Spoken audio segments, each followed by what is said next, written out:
Hello there, happy innovators. How you guys doing today, huh? How's your week going? You getting things done? Are you innovating happily? Well, I sure hope so. You should be true to form, you know? Because you are, after all, happy innovators. I'm gonna get a little sip of my coffee here. I suggest you grab a cup yourself, maybe pop a squat, grab a cup, have a listen, you know what I'm saying? I'm gonna take a sip right now. Oh man, I love coffee. You know, for the past couple weeks or so, maybe even the past 3 weeks, my wife and I have been binge watching old rerun episodes, you know, syndicated episodes of The X-Files, you know? A great show. I mean, I loved that show when it came out, you know, I was watching it faithfully, you know? But the show ended and enough time went by where I kind of forgot about it, you know, how good it is.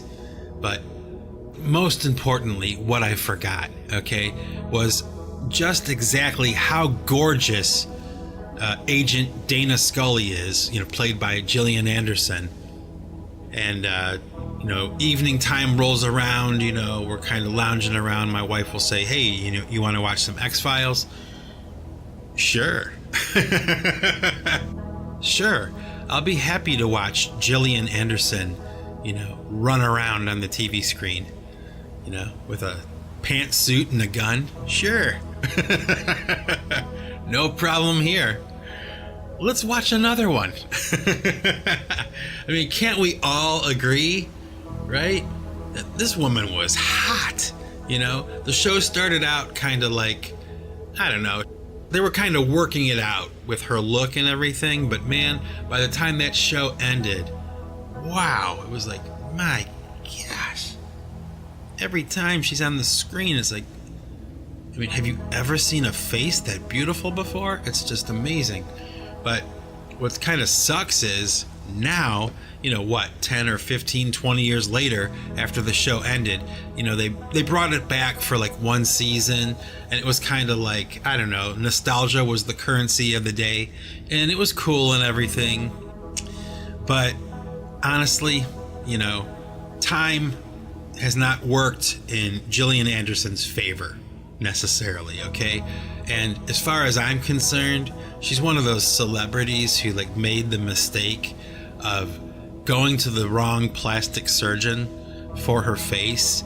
And sometimes, depending on what angle the camera is coming from, okay, and the way the light is hitting her Botoxed face, some of the shots are kind of creepy looking. You know, she looks kind of like a, you know, an X-File herself. I don't mean to be harsh, but I'm just trying to keep it real here, okay? But there is absolutely nothing wrong with going back and watching those old episodes and just, man, oh my gosh, it's like she's so gorgeous. You know, it's really kind of sad, isn't it?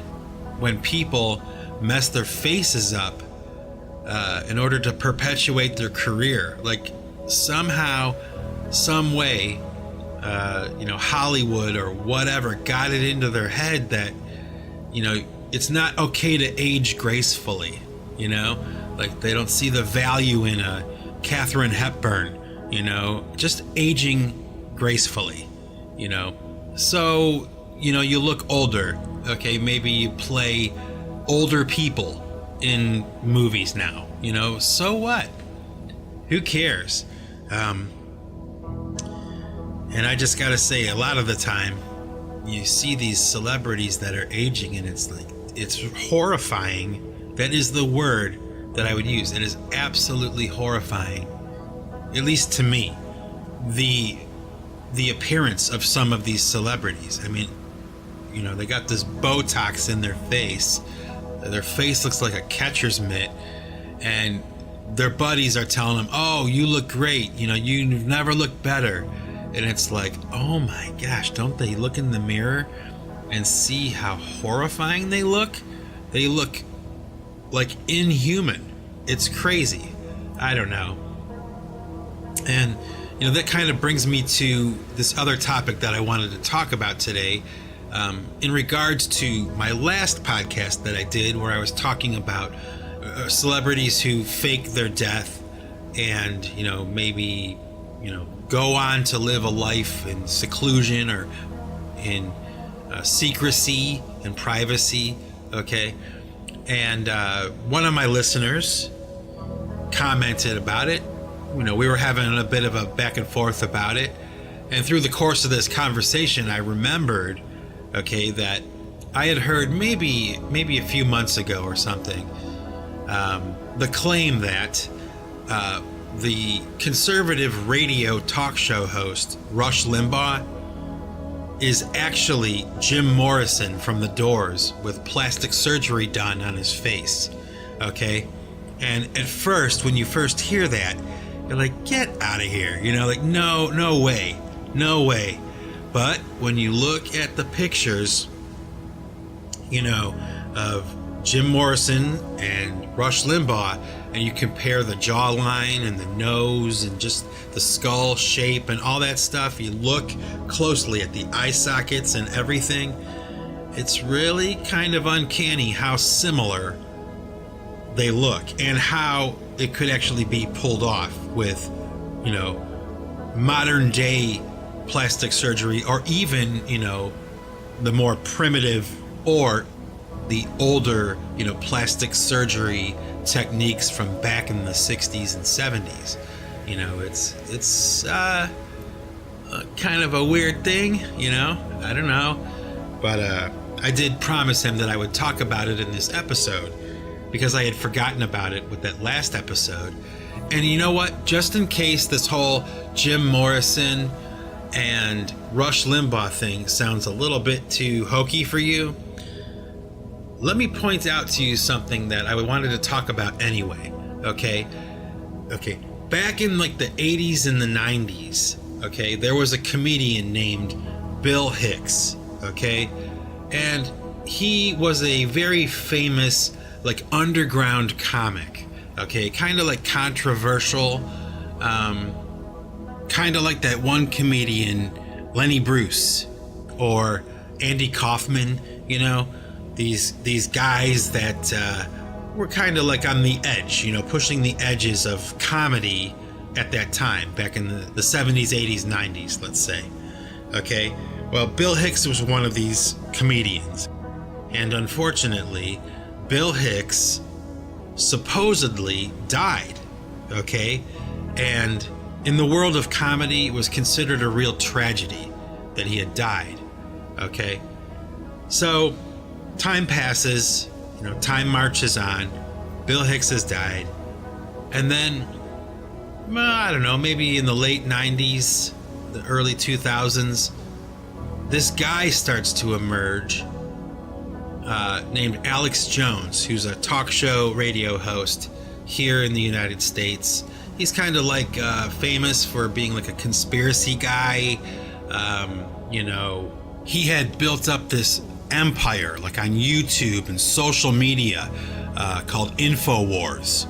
It was a huge operation, working against the Illuminati, those kinds of things, conspiracies and theories about, the elite and how they're taking over, and mind control, and, all the things that are popular right now. In fact, a lot of them are probably popular now because of Alex Jones, right? Well, all of a sudden, this character, Alex Jones, starts to emerge on the scene, okay? And his rise to fame probably, reached its peak probably about a year ago. And he subsequently was shut down by like Google, or, he was censored. His channel was taken down because he had made some comments about the Sandy Hook shootings here in the United States being fake, false flag events or whatever, a conspiracy, right?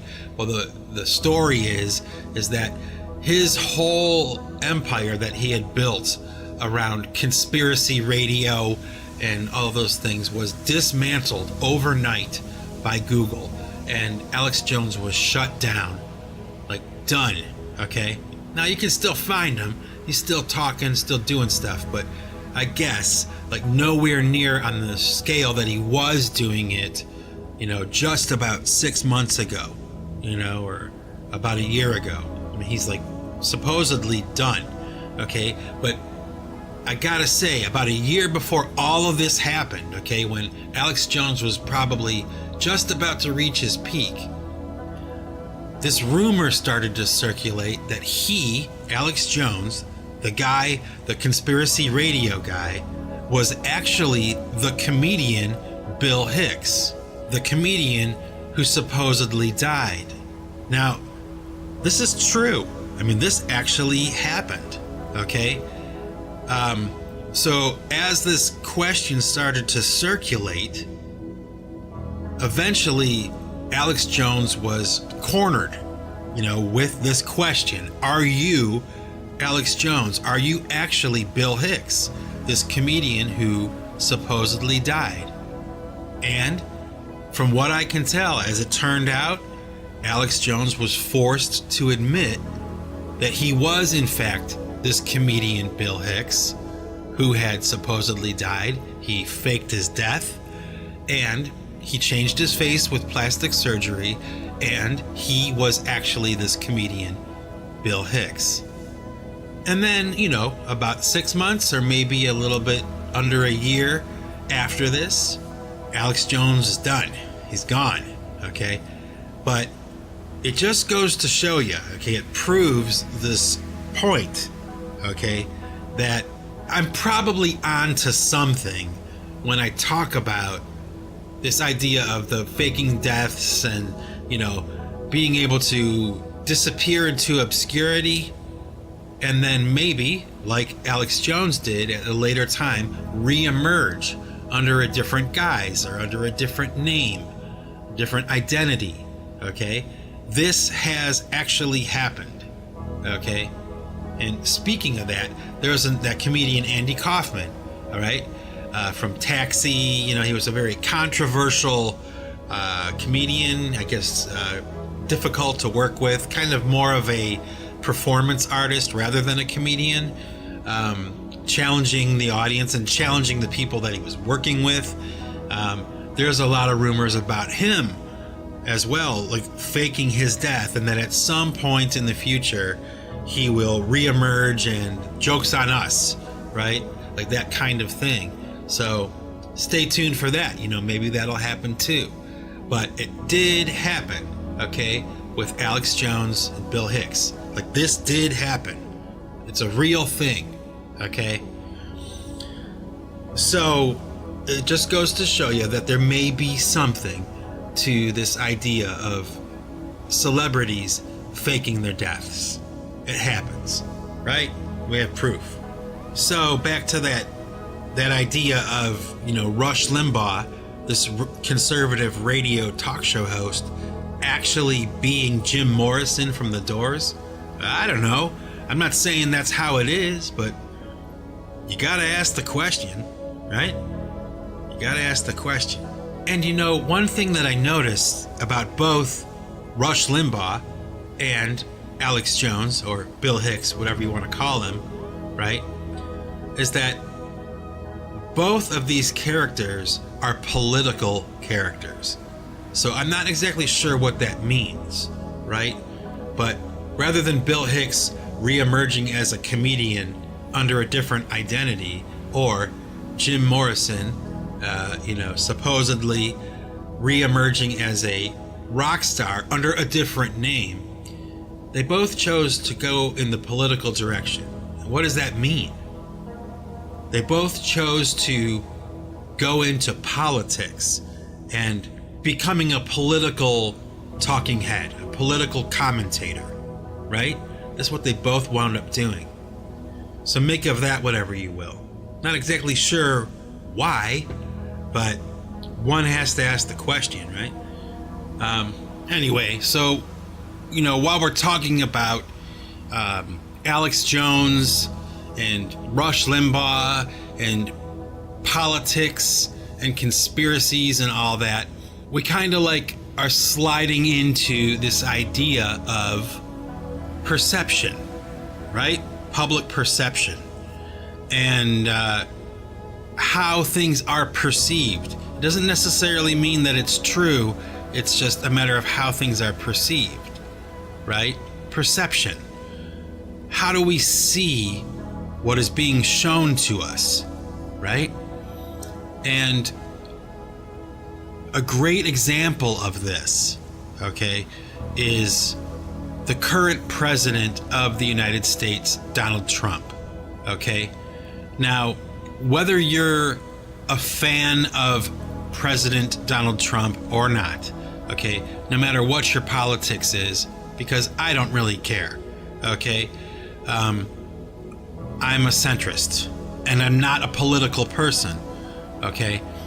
But unfortunately, you know, it can't be avoided right now. I mean, it's something that has to be talked about, right? And this idea of perception, what can I say? You know, I mean, just recently we saw the funeral for George Herbert Walker Bush. Okay, he passed away, and they had the funeral services for him, and of course they were televised for all the world to see. And one of the things that I noticed while I was watching these proceedings, okay, at the funeral of President George Bush, it kind of bothered me a little bit, okay, that in the front row of this church where they're having the funeral services, right, you have all of the previous presidents of the United States that are still alive, okay, sitting next to each other in the front row, okay? So you have former President Jimmy Carter, you have Hillary Clinton, former President Bill Clinton, Michelle Obama, former President Barack Obama. So in walks President Trump, okay, with the First Lady on his arm, and they sit down next to the Obamas, okay?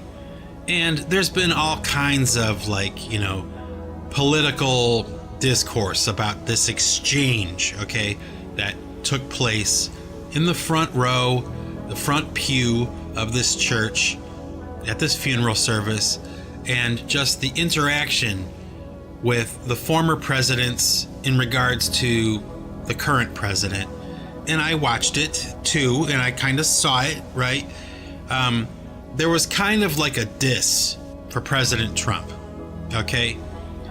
On the part of, you know, like, I guess like Hillary Clinton, former President Jimmy Carter, and Bill Clinton, you know. And I gotta tell you, even though the politics of President Trump or the personality of Donald Trump is something that these former heads of state find disagreeable, okay, that doesn't bother me, okay? But what does bother me is that they didn't respect the office of Donald Trump, okay? There are protocols to how we should address the office of the president. Not the president, the person, but the office of the president. There's a certain respect and courtesy on behalf of these former heads of state to conduct themselves a certain way and to treat the office of the president with a certain amount of respect, whether or not they like the president personally or not. Honestly, I was disappointed with Bill Clinton and Hillary Clinton and former President Jimmy Carter and his wife. I was disappointed that they were so disrespectful to him or disrespectful to the office. I think it matters. I think it matters. And it made me look at them a little bit differently, I'll be honest. I mean, I didn't mind Obama as a president, I didn't mind. I thought it was great, at least for the first couple years. There was some real sense of hope or something, right? But, I don't know. It's like, I hate talking about politics, I do. I just do. Because it's so polarizing, And it's like, I don't know. My opinion doesn't matter. It does not matter. But we're talking about perception here. We're talking about how these things are perceived. And my perception of these proceedings at the funeral for former President George Bush just kind of left a bad taste in my mouth. It kind of like speaks to the tone of what's happening right now in the United States. Like, even at that level, that high a level in our government, there's still this sense of animosity. There is no harmony whatsoever, So that's all I want to say about that. I don't want to talk about it anymore because it's not that important to me. Okay. But man, sitting here in the middle, kind of watching all these things unfold. Okay. Sometimes I just am so sick of hearing about Donald Trump. Kind of like how I was sick of hearing about President Obama. I get it, change the record. It's just, it's too much, right? And I remember when President Trump announced that he was going to be running for president, okay, my first thoughts were like, oh my gosh, this is ridiculous, right? I mean, this guy's never going to get the nomination. Well, a few months pass, he gets the nomination. Okay? And the campaign really starts, okay? And the Democrats, the left, just started to attack him with all the old weapons that they've used for decades, And somehow, Donald Trump found a way around that, okay? He found a way around scandal and backbiting and double talk and criticism. And as far as I know, okay, he's the first and only candidate to ever manage to do this, okay, where he would take a scandal that emerged against him, right, and somehow, with some kind of maneuver, the way he would talk or whatever, the way he would deliver his response, it actually got him more votes. He figured out a way to take bad news, an attack on his campaign, and spin it around so that it worked in his favor. Now, at some point, I would think that the left would realize, okay, that they need to just stop talking about him, because every time they talk about him, even if it's negative, especially if it's negative, he will find a way to make it work in his favor. Now think about that. That's fascinating, right? Like, who would have ever thought that that would be possible, Especially after he won the nomination as the Republican candidate for president, okay? It was game on, and he was able to just maneuver the argument, the conversation, whatever, to his favor, no matter what it was, right? And it was fascinating to watch. It really was, because I wasn't even a fan of him. When he got the nomination, as the Republican candidate, I swore to myself. I mean, I just there is no way that he is going to beat Hillary Clinton in the election. There's no way, But, a few months into that campaign, a few months into the process, getting closer to election day, I don't know, I started to see it turn. And by the time election night came around, my wife asked me, who do you think is going to win? Now, you have to know, okay, I did not vote for Donald Trump, and I did not vote for Hillary Clinton. So I didn't vote for either, okay? But I told my wife that I really felt, okay, that Donald Trump was going to win. And the reason I felt that was because I saw and I heard, on the underground, in my own family, okay? I mean, just the people who have almost no regard for politics whatsoever that I know, okay? They cared about this election. So for the first time, at least in my memory in the United States, there was an election happening where everybody cared what the outcome would be. And I don't remember that being the case any other time in my life. Okay?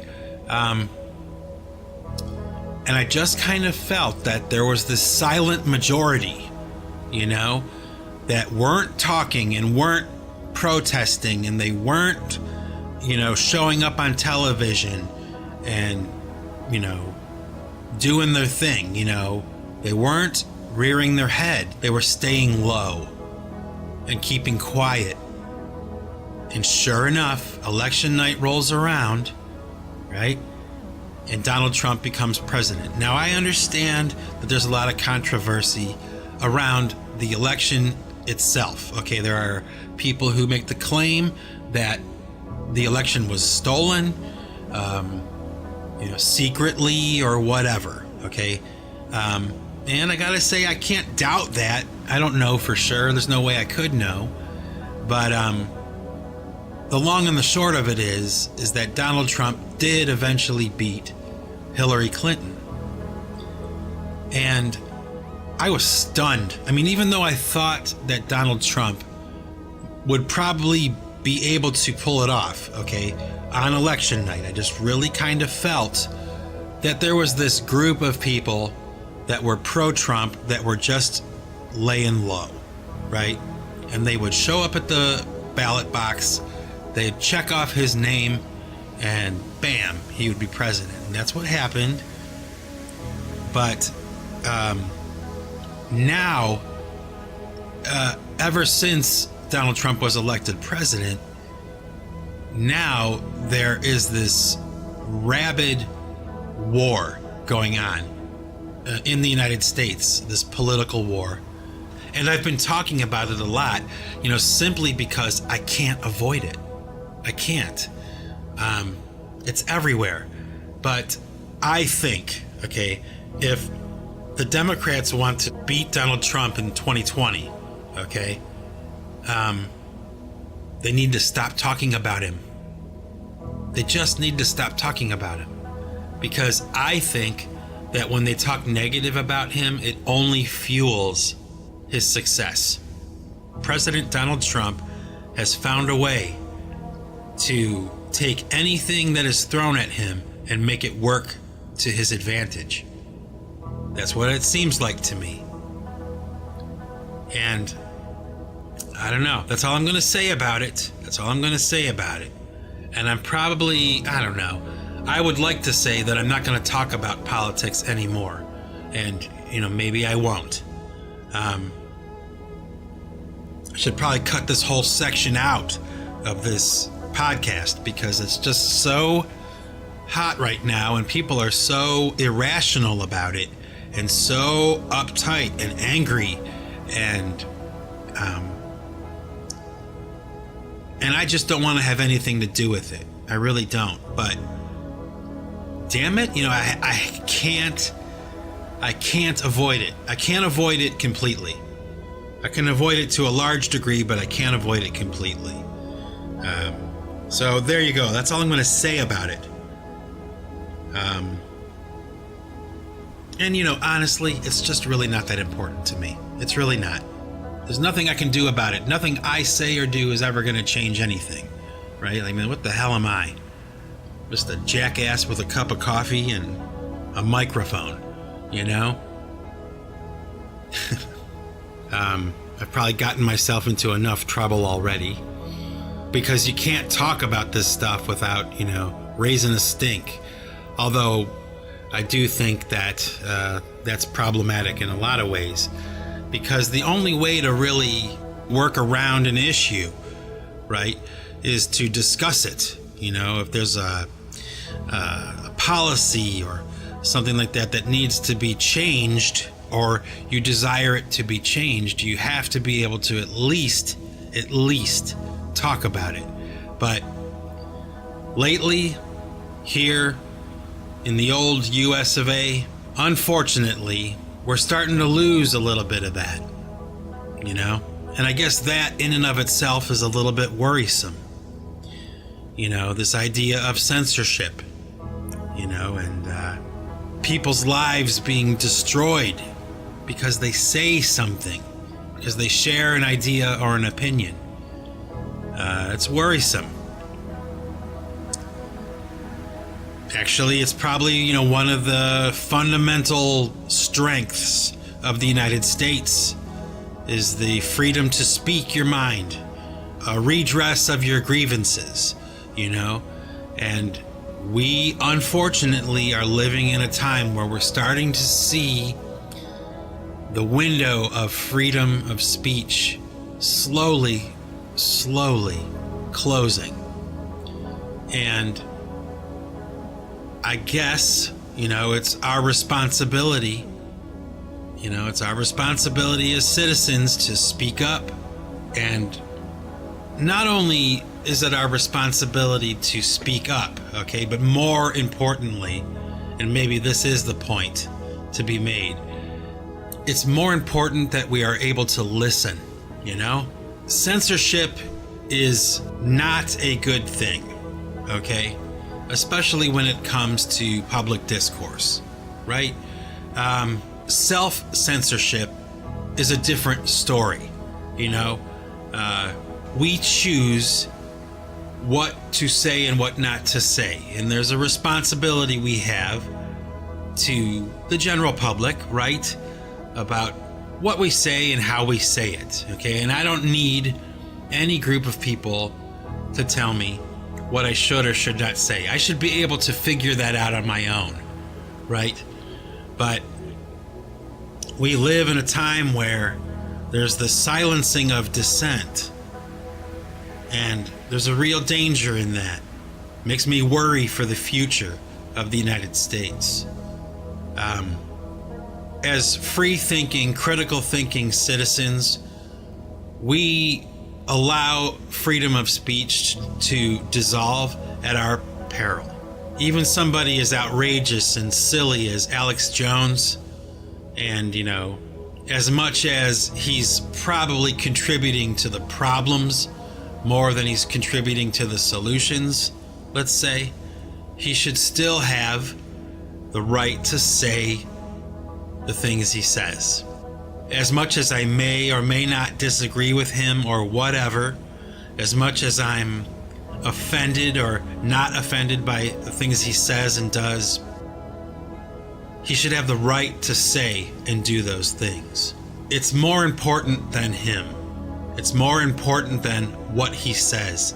It's about the future of the freedom of speech.